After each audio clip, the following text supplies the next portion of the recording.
The ice rink in downtown Boise is hosting 180 skaters.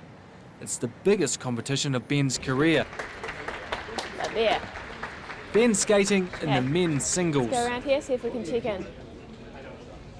Today's performances are the compulsory part of the competition, where judges will assess the skater's technical skill.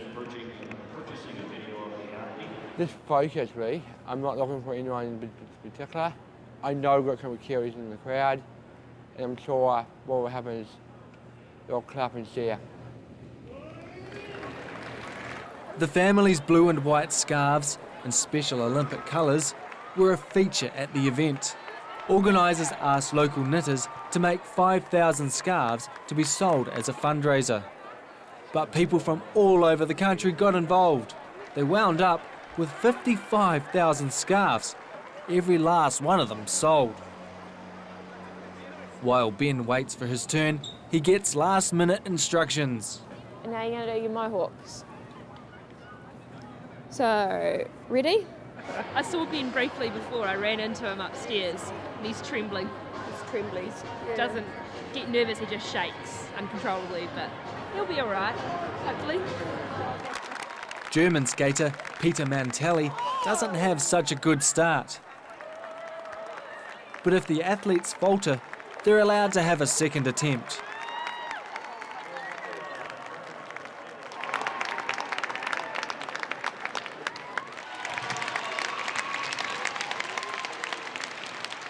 And then your inside is that way again. Go New Zealand! And skating on the east end of the ice in the level 4 men's division from New Zealand, please welcome Benjamin Michael Southern. This compulsory section is worth a third of the overall points.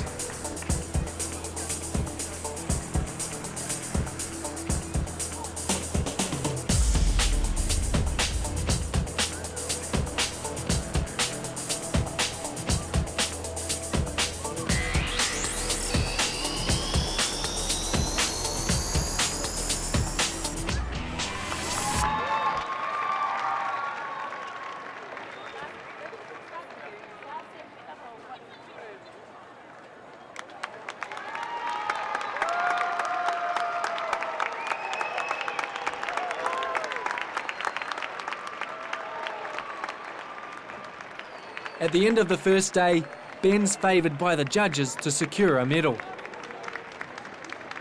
Outside, it's begun to snow. Tedious for locals, but it bodes well for the skiing to come. At first light, a convoy of buses makes its way up the Bogus Basin for the skiing competition.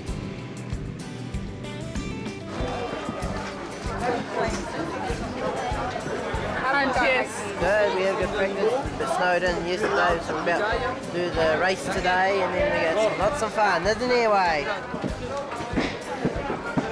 Go, Solid! Go! What time am I aiming for? Let's see, you were at a 44 yesterday. Let's try to get a 43 today, eh? Try to get a 43 today. Do your best today. Yes, my dear. And when you get to the last one, you tuck down and end of the race. And that's it. That's some fun, eh? Hello. And I'm going for the race today. I'm just trying my best.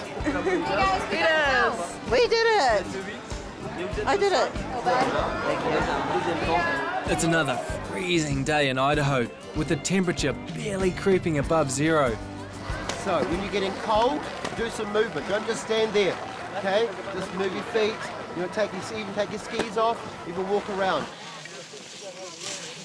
We've got 2 courses today with our athletes. We have got 6 athletes running on the left-hand field up here, which is the intermediate course. It's intermediate, and we're doing a Super G course today for them. So, and the other course on the other side is the advanced course. The advanced course is much longer. It's taking around about a minute or minute 10 seconds for our athletes to come down through that, and the other one's about 40-50 seconds for the intermediate skiers as well. The challenge is the gates, yes. Trying to remember, we've got some athletes who have problems with going from through the gates as green blue, red, and they get a bit of a problem with remembering that sometimes. But most of them are getting through it really, really well. They're quite wide open, and they can find out where they can see where they're going, which is great. And there'll be lots of people at the bottom. Now, Duncan, you. Don't go like this as you're coming down to the bottom. Concentrate on your skiing. Who else was doing it? You as well. Concentrate on your skiing, mate. Don't worry about waving at the crowd. Fantastic. You're going to have a great day, and we'll get a few medals, I know, all right? That's fantastic. New Zealand!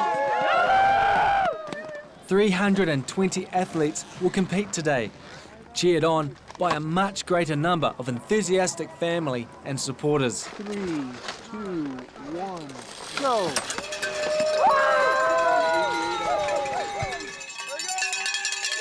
For all these athletes, the event is a huge deal, one that takes them well out of their comfort zone. This is a huge challenge for them to overcome, but it's a huge building curve for them as well. You know, they get to meet people from different countries. It's the whole organisation of going through all of these different things you have to do to be able to get to here, and then once you're here, to be able to cope with it all. And for a lot of athletes, this many people in this sort of confined space, it's a huge steep learning curve for them, because for some of them, they like their own sort of unique, warm, fuzzy sort of close people, not the masses, the noises, and to hear strange noises and people speaking strange languages. So that I think is what for a lot of the athletes is going to be some big hurdles to overcome, but they all seem to do it. They all cope. They normally get one practice run before competition. However, everyone needs to give their all today. The weather is threatening to turn, and these runs could count towards medals. Daniel Joyce certainly got up some speed on his first outing, the Super G. Aaron gets those legs tucked just right. His turns are perfect. He knocks a second off his run. And I've done really well. I went fast down the hill, just turned before around the gates.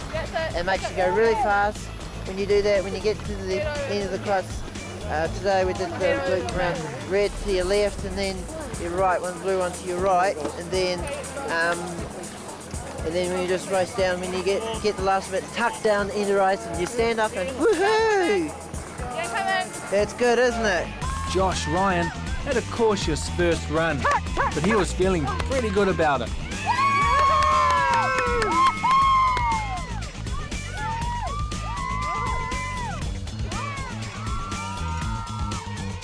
Because of the weather, yesterday we lost the afternoon run. The morning run could count as their race thing. It's just the weather, if it comes in and closes in, they sometimes close the run. So these guys, realistically, this counts towards being their major run. How was my run, Stu? It was good, bud. You finished. That's the most important part. You did well. Good skill. Christopher Ray remembers everything his coaches have told him.